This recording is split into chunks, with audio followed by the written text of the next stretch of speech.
one of the things I always remember about Srila Prabhupada in the early days was how it was like a family. You know, Prabhupada used to get in the van with us.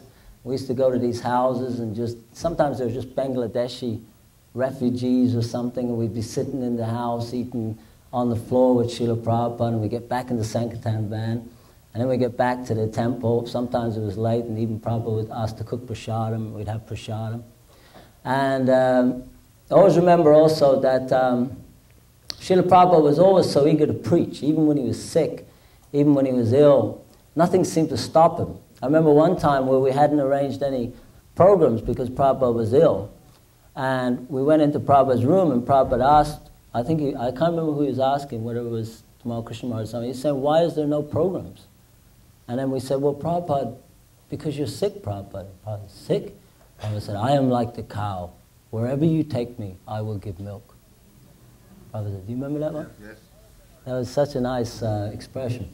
Another thing I wanted to mention, which was very beautiful about Prabhupada, was he used to give a class in the morning, and then afterwards we used to go up to his room sometimes, and then he'd listen to it on the tape afterwards. Remember that? And I remember one time we were sitting there listening to the tape, and then Prabhupada would stop and he'd say, so what do you think of this point? Isn't it like that? And we discussed the points, and then one devotee was getting bewildered, and he said, Prabhupada, why do you listen to your own tapes? You know, he just said it like in a kind of, and I thought that was a real funny question. And Prabhupada said, because I did not speak to him. It was just so wonderful the way he said it. He said, because I did not speak to him. Do you remember that, Maharaj? And I always thought that was an incredible thing. Another thing in relationship to Radha Shwara was when Prabhupada would come and greet the deities when he first arrived, there was always some transcendental mellow going on. And I know one time when Prabhupada was speaking, and suddenly he got very emotional. And Prabhupada, like that, he said, I have captured Krishna.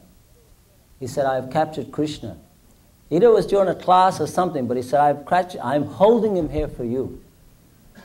He said, I'm holding him, now you please come. You please come and take. Like that. It was always remember that. But the beauty was that Prabhupada was so personal, and every single interest was there. I'll tell you a funny story was that how Prabhupada was almost all pervasive. And that was that in 1970, I think everyone went off to India. So everyone just disappeared. Suddenly the temple was kind of half empty. And Mukunda Maharaj was there.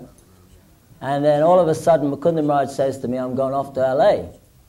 And I said, well, who's going to take charge? He said, oh, you can be in charge.